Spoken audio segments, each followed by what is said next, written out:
Hello বন্ধুরা, স্বাগত আপনাদের সবাইকে আলিয়া সামটাইম হাইডস আর ফিলিং ইন রাশিয়ানের পর্ব 11তে। এপিসোডের শুরুতে একটা অতীতের দৃশ্য দেখানো হয়, যেখানে কুজে তার মাকে 100 নম্বরের টেস্ট পেপার দেখায়, তাতে তার মা তার প্রশংসা করেন। এর পরের দৃশ্যে কুজে পিয়ানো বাজাতে থাকে, কিন্তু তার মা খুশি হন না। কুজের মনে হয় তাকে তার মাকে সন্তুষ্ট করার জন্য আরও কঠোর পরিশ্রম করতে হবে। সে আরও বেশি করে পিয়ানো প্র্যাকটিস করতে থাকে, কিন্তু তার মা হঠাৎ বলেন, এটাই যথেষ্ট, এখন বাজানো বন্ধ করো। এরপরে বর্তমানে কুজের ঘুম ভাঙে। ঘুম থেকে উঠে এসে বলে সেই সব পুরনো কথা আবার মনে পড়ছিল, আর একই সঙ্গে সে এটা বুঝতে পারে যে তার ঠান্ডা লেগেছে এবং একই সঙ্গে অল্প জ্বরও রয়েছে। তখনই দরজায় ঘন্টা বাজে। কুজে বাইরে তাকায়, দেখে যে আলিয়া এসে গেছে। কুজে বলে, আলিয়া, ইউকিকে তোমাকে এই বিষয়ে বলেছে? আলিয়া বলে, হ্যাঁ, ইউকি আমাকে তোমার জন্য ওষুধ আনতে বলল আর তোমার যত্ন নিতে বলল। এরপরে সে জিজ্ঞাসা করে, আমি কি ভেতরে আসতে পারি? কুজে বলে, না না, তার প্রয়োজন নেই, তুমি ওষুধ নিয়ে এসেছো, এটাই যথেষ্ট। কিন্তু আলিয়া বলে, ইউকি আমাকে এখানে পাঠিয়েছে আপনার যত্ন নেওয়ার জন্য। কুজে মনে মনেই ভাবে, আমার ছোট বোন তার ওটাকু মস্তিষ্ক ব্যবহার করে অন্যদের উপকারও করতে চায়। আলিয়া এই সময় উত্তেজিতভাবে রাশিয়ানে বলে ওঠে, এটা আদৌ সত্যি নয়।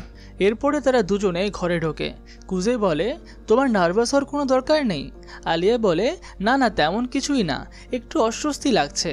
এরপর সে ধীরে ধীরে রাশিয়ান ভাষায় বলে, কারণ এই ঘরটা একজন ছেলের মতো গন্ধ করছে। কুজে মনে মনে বলে, এমন ছোটোখাটো বিষয়ে সময় নষ্ট করো না। এরপরে আলিয়া রান্নাঘরে যায়। সে ফোনে একটা রেসিপি দেখে রান্না শুরু করে। রান্না করতে করতে সে খুশি হয় যখন সে দেখে যে কুজে সেই কাপটি ব্যবহার করছে যেটা আলিয়া তাকে উপহারে দিয়েছিল। এরপর আলিয়া রান্না করে কুজেকে পরিবেশন করে। কুজে খাবারটা টেস্ট করে। আলিয়া জিজ্ঞাসা করে, তোমার বাবা মা কোথায়? কুজে বলে, বাবা এখন কাজে ব্যস্ত রয়েছে আর আমার মা নেই।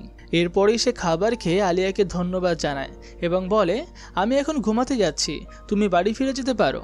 আলিয়া বলে, না, আমি লিভিং রুমে বসে পড়াশোনা করব। কুজে বলে, এর প্রয়োজন নেই। আলিয়া বলে, একজন অসুস্থ ব্যক্তিকে অপ্রয়োজনীয় চিন্তা করার কোনো দরকার নেই। এরপর সে ঘরের লাইট বন্ধ করে চলে যায়। পরে যখন কুজের ঘুম ভাঙে, সে বলে, আমি অনেকক্ষণ ঘুমিয়েছি, নিশ্চয়ই আলিয়া এতক্ষণে বাড়ি চলে গেছে। কিন্তু যখন সে ঘরের বাইরে আসে, তখন দেখে আলিয়া তো রয়েছেই, তার সঙ্গে এখন আয়ানও চলে এসেছে। আলিয়া এই সময় কুজেকে দেখে জিজ্ঞাসা করে, তোমার কি এখন আগের থেকে ভালো লাগছে? আয়ানও এই সময় কাছে এসে কুজেকে সাপোর্ট দিতে শুরু করে। কুজে বলে, এটা এমন লাগছে যেন আমি একজন মেয়েদের কাঁধে হাত রেখেছি। আলিয়া এই সময় আয়ানকে সরে যেতে বলে, কিন্তু আয়ানও বলে, এটা মেয়েদের দায়িত্বের মধ্যেই পড়ে। এরপর আলিয়া বলে, তুমি কুজের মেড নাও, তুমি ইউকির মেড, তাই না? আয়ানও বলে, ইউকি তো আমাকে আদেশ দিয়েছে যাতে আমি কুজের দেখাশোনা করি, তাই এটাও আমার দায়িত্ব। এরপর আয়ানও বলে, আমি মাস্টারের যত্ন নেবই, তুমি যেতে পারো, অনেক রাত হয়ে গেছে। আলিয়া বলে, ঠিক আছে, আমি চলে যাচ্ছি, কিন্তু কালকের জন্য আমাকে প্রস্তুতি নিতে হবে। কুজে অবাক হয়ে বলে, কাল কি আছে? আলিয়া বলে, না তেমন কিছুই না, কালকে স্কুলে যেতে হবে, এটাই। এরপরে আলিয়া চলে যায়। আয়ানও সেই খাবার নিয়ে আসে যা আলিয়া রান্না করেছিল। কুজে খেয়ে নেয় এবং আয়ানও তাকে এরপরে ওষুধও দেয়।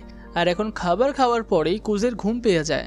আয়ানও জিজ্ঞাসা করে, তুমি কি এখন স্নান করবে? কুজে না করে দেয়। আয়ানও বলে, আমি তোমাকে সাহায্য করতে পারি। কিন্তু কুজে আয়ানের এই কথায় কোনো পাত্তা দেয় না এবং সে ঘুমাতে যায়। আয়ানও বলে, তাহলে আমি তোমার সাথেই থাকবো। কুজে বলে, এর কোনো প্রয়োজন নেই, আমার আদেশ যে তুমি ইউকির রুমে গিয়ে ঘুমাও। আয়ানও বলে, ঠিক আছে, যেমন আপনি আদেশ করছেন আমি সেটাই করব। পরের দিন সকালে কুজে জেগে ওঠে। নিচে নেমে দেখে আয়ানও ঘর পরিষ্কার করছে। কুজে জিজ্ঞাসা করে, তুমি আজ স্কুলে গেলে না? আয়ানও বলে, স্কুলের পরীক্ষার চেয়ে তোমার যত্ন নেওয়াটা আমার পক্ষে বেশি গুরুত্বপূর্ণ। এরপরে আয়ানও কুজেকে খাবার এনে দেয় এবং বলে যে তাকে আজ বাড়িতে বিশ্রাম নিতে হবে। কুজে ওষুধ খেয়ে অদ্ভুত কিছু অনুভব করে। সে আয়ানকে বলে, ওষুধের বাক্সটা আনো। আয়ানও তো নিয়ে আসে। বাক্সটি দেখে কুজে বলে, এই ওষুধ তো আমাকে ঘুম পাড়িয়ে দিয়েছে, তাই না? আয়ানও মাথা নেড়ে সম্মতি দেয়। কুজে জিজ্ঞাসা করে, তুমি যদি আগেই জানতে তাহলে আগে কেন আমাকে সতর্ক করোনি? আয়ানও দুঃখ প্রকাশ করে এবং বলে, আমি ভুল করেছি, আপনি আমাকে শাস্তি দিতে পারেন। কুজে জিজ্ঞাসা করে, ইউকি কি আলিয়াকে এই ওষুধ নিয়ে আসতে বলেছিল? আয়ানও কিছু বলে না। কুজে তখন বলে, আমি স্কুলে যাচ্ছি। আয়ানও বলে, আপনার বিশ্রাম নেওয়া উচিত, যদি আপনি এই সময় দ্রুতও যান তবুও আপনার দেরি হয়ে যাবে। কিন্তু কুজে তার কথা শোনে না। সে দ্রুতই স্কুলের দিকে রওনা দেয়। দুই ছাত্র কথা বলছে। একজন বলে, সে সত্যিই অবিশ্বাস্য, অন্যজন বলে প্রিন্সেস আলিয়াও তার সর্বোচ্চ চেষ্টা করেছিল, কিন্তু তার দক্ষতা একেবারে অন্য পর্যায়ে ছিল। এইটা শুনে কুজে মনে মনে বলে, শেট, আমি খুবই বেখেয়াল ছিলাম। এরপর আলিয়া বলে, কুজে, আমি দুঃখিত, আমি ব্যর্থ হয়েছি। সে জানায় এই ঘটনাগুলো সবই গতকাল সকালে ঘটেছিল। এরপরে ফ্ল্যাশব্যাকে দেখা যায় ইউকি আলিয়াকে বলছে, কুজের ঠান্ডা লেগেছে আর আমি যেতে পারছি না কারণ আমি ব্যস্ত। তুমি কি ওখানে যেতে পারবে? আর সঙ্গে এই ওষুধগুলোও নিয়ে যেও। কুজে সাধারণত এই ওষুধ খায় যখন তার ঠান্ডা লাগে। এখানে তার ঠিকানাও আছে। আলিয়া রাজি হয়ে যায়। ইউকি আবার বলে, আমার আরেকটা অনুরোধও আছে। তুমি কি কাল আমাদের গেস্ট হবে দুপুরবেলা স্কুলের সম্প্রচারের জন্য? আমি কাল লাস্ট জেনারেল মিটিং নিয়ে কথা বলবো। এটি বেশিরভাগ ছাত্রদের জন্য স্মরণীয় জয়ের উপলক্ষ হবে। আলিয়া বলে, আমি এখন এই বিষয়ে কথা বলতে চাই না। ইউকি বলে, তাহলে যদি আমি তোমাকে শুধুই অতিথি হিসাবে আমন্ত্রণ জানাই এবং জেনারেল মিটিং নিয়ে কথা না বলি? এটি প্রথম সেমিস্টারের শেষ ইভেন্ট রিপোর্ট হবে। অবশেষে আলিয়া রাজি হয়ে যায়। ইউকি বলে, ধন্যবাদ।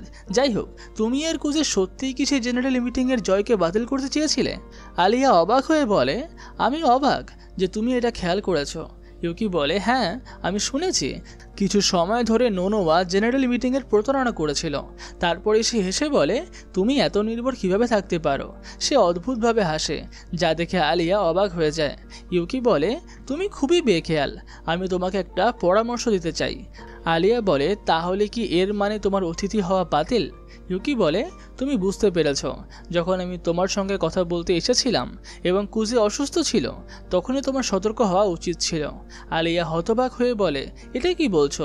তুমি ইচ্ছে করে এটা করেছিলে? ইউকি বলে, হ্যাঁ, আমি এই সুযোগটা ব্যবহার করে তোমাকে চূর্ণ করতে চেয়েছিলাম।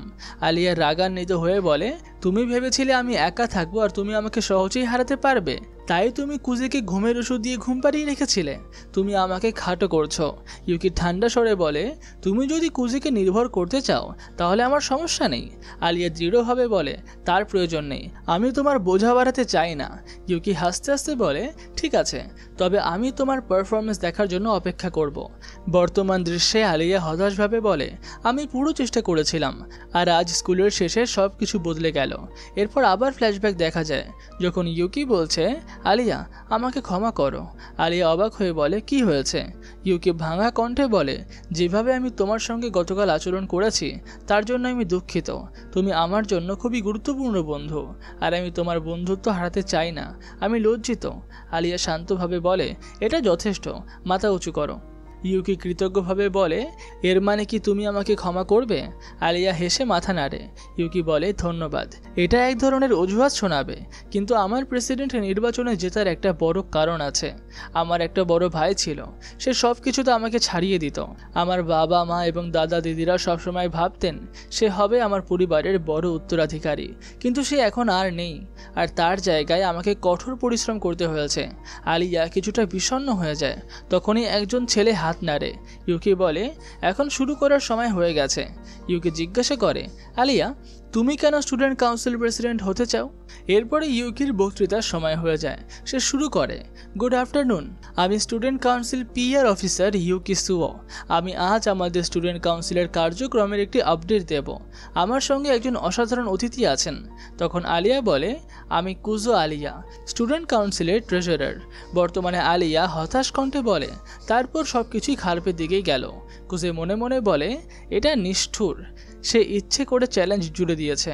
আলিয়া বলে, আমি আতঙ্কিত হয়ে পড়েছিলাম আর শেষে আমি কিছুই করতে পারিনি। কুজে বলে, থামো, তোমার চিন্তাগুলো ভুল পথে যাচ্ছে। তুমি ইউকির ফাঁদে পা দিয়েছ। তার লক্ষ্য ছিল আজকের সম্প্রচারের মাধ্যমে তোমাকে পিছিয়ে দেওয়া। সময়ের অর্ধেক ইতিমধ্যেই পেরিয়ে গেছে আর ক্যাম্পাসে বেশি ছাত্রছাত্রীও নেই। যদি সে আধিপত্য দেখাতে চায় তার জন্য এর চেয়ে ভালো সময় আর কিছু হতেই পারে না। আলিয়া জিজ্ঞাসা করে, তাহলে কি ক্লোজিং হচ্ছে সব থেকে বড় ইভেন্টের সমাপ্তি আর স্কুল সম্প্রচার শুধুই একটা শুরু? কুজে মাথা নেড়ে বলে, ঠিক তাই। সে তোমার গতি নষ্ট করতে চায়, তোমার মনোবল ভেঙে দিতে চায়, আর তুমি কেবল হতাশ হয়ে পড়েছিলে। আলিয়া বলে, আমি বুঝতে পেরেছি, ধন্যবাদ। তারপর সে কুজেকে লক্ষ্য করে বলে, তুমি কেন এমনভাবে হাসছো? কুজে হেসে বলে, কিছুই না, আমি শুধু ভাবছিলাম, ওয়াও, সে আমার ওপরে চাল প্রয়োগ করেছে। আমি বেশ উত্তেজিত। আলিয়া লজ্জা পেয়ে রাশিয়ান ভাষায় ফিসফিস করে বলে, এটা সত্যি দারুণ একটা অভিব্যক্তি। পরবর্তী দৃশ্যে আলিয়া বলে, আমি তাকে তখনই কোনো উত্তর দিতে পারিনি। কুজে বলে, কি বললে? আলিয়া উত্তর দেয়। সে জিজ্ঞাসা করেছিল আমি কেন স্টুডেন্ট কাউন্সিল প্রেসিডেন্ট হতে চাই, কিন্তু আমি তাকে তখন কোনো উত্তর দিতে পারিনি। সে তার পরিবারের জন্য এই নির্বাচন জিততে চায়, কিন্তু আমি এটা শুধুমাত্র নিজের জন্য করছি। যখন আমি এভাবে ভাবলাম তখন আর আমি কিছুই বলতে পারলাম না। আমি খুবই হতাশ হয়ে পড়েছি। কুজে শান্তভাবে বলে, আলিয়া, যদি তোমার প্রেসিডেন্ট হওয়ার কোনো বিশেষ কারণ না থাকে তবে তাতে কি এসে যায়? আমি কি তোমাকে বলিনি যে তুমি অনেক সমর্থন পাবে? তুমি যা করছো তার প্রতি তুমি সবচেয়ে বেশি নিষ্ঠবান এবং তুমি তোমার সর্বোচ্চ চেষ্টা করবে, সেটা যাই হোক না কেন। তাই সামনে তাকাও, চিন্তা করো না, তুমি ইউকির মতোই আকর্ষণীয়। আলিয়া হেসে বলে, এটা তো প্রেমের প্রস্তাবের মতো শোনাচ্ছে। কুজে রেগে গিয়ে চেঁচিয়ে বলে, মুখ বন্ধ করো, আমি এটা দ্বিতীয়বার বলবো না। আলিয়া মুচকি হেসে বলে, ধন্যবাদ, এখন আমি আর বিভ্রান্ত নই। হ্যাঁ, ইউকি তার মৃত ভাইয়ের ইচ্ছা পূরণ করেছে, তবুও আমি পিছিয়ে যেতে পারি না। এটা শোনার সাথে সাথেই কুজে মনে মনে চিৎকার করে বলে, হো ছোট বোন, তুমি কি আমাকে শেষ করে দিলে? ঠিক তখনই নোনো এসে পড়ে, সঙ্গে সায়াকা। কুজে জিজ্ঞাসা করে, কি হয়েছে সায়াকা? নোনো সায়াকার পক্ষ থেকে ক্ষমা চায় তাদের সঙ্গে যা কিছু ঘটেছে তার জন্য। কুজে বলে, আলিয়া তোমাকে ক্ষমা করবে কিনা সেটা তো তার উপর নির্ভর করছে। আলিয়া সায়াকাকে ক্ষমা করে দেয়। এরপর সায়াকা বলে, জেনারেল মিটিং সম্পর্কে কথা বলছি, আমি সেই সম্প্রচারের অংশ হতে পারিনি। আজকের স্কুল ব্রডকাস্টের সময় কি তুমি আমার ব্যাপারেও ভাবছিলে? আলিয়া শান্তভাবে বলে, আমি বিজয় ঘোষণা করতে চাইনি, কারণ সেটা একটা পরিষ্কার জয় ছিল না। সায়াকা বলে, এটা বেশ মহৎ, কিন্তু আমার একটা সম্মান আছে। সে চলে যাওয়ার জন্য এগোয়। কুজে বলে, থামো সায়াকা, তুমি কি করতে চাইছো? সায়াকা দৃঢ়ভাবে বলে, আমি সত্যকে পাল্টাতে চাই না, আমার সুনাম রক্ষা করার জন্য। কুজে গম্ভীর কণ্ঠে বলে, তাহলে তুমি কি পরাজয় ঘোষণা করতে চাও? স্কুল ব্রডকাস্টের মাধ্যমে নয়, ক্লোজিং সেরিমনিতে? আমি দুঃখিত, স্টুডেন্ট কাউন্সিলের সদস্য হিসেবে আমি তোমাকে যা ইচ্ছাতে করতে দিতে পারি না। যদি তুমি ক্লোজিং সেরিমনিতে আলিয়ার সততার উত্তর দিতে চাও তাহলে সেটা অন্য কোনোভাবে দিতে পারো না। সায়াকা অবাক হয়ে বলে, তুমি কি সিরিয়াস? কুজে বলে, হ্যাঁ। সায়াকা ধীরে ধীরে বলে, আমি তোমাকে সমর্থন করতে চাই না, এখনও আমার মনে হয় তোমার ইউকির পাশে থাকা উচিত। কুজে শান্ত গলায় বলে, কিন্তু তোমার অন্তত কিছুটা বুঝতে পারা উচিত কেন আমি আলিয়াকে বেছে নিয়েছি, তাই না? সায়াকা এই সময় এক মুহূর্ত থেমে থেকে বলে, ঠিক আছে। নোনো মাথা নেড়ে সম্মতি জানায়। কুজে এই সময় দীর্ঘশ্বাস ফেলে আর বলে, ধন্যবাদ আলিয়া, এখন আমরা তাদের হারাতে পারবো। আলিয়া অবাক হয়ে বলে, আমরা কি ড্রয়ের কথা ভাবছি না? কুজে সম্প্রতিভাবে বলে, আমি কিছু ভিন্ন সিদ্ধান্ত নিয়েছি। যদি তারা এমনভাবে নোংরা খেলা চালায় তাহলে তাদের সম্পূর্ণভাবেই চূর্ণ করতে হবে। আর এভাবেই এপিসোড 11 এখানে শেষ হয়। পুরো ভিডিওটি ভালো লাগলে ভিডিওটিকে লাইক অবশ্যই করবে, আর পরবর্তী পর্বগুলো দেখার জন্য চ্যানেলটাকে সাবস্ক্রাইব অবশ্যই করে রাখবে। তাহলে দেখা হচ্ছে অন্য ভিডিওতে।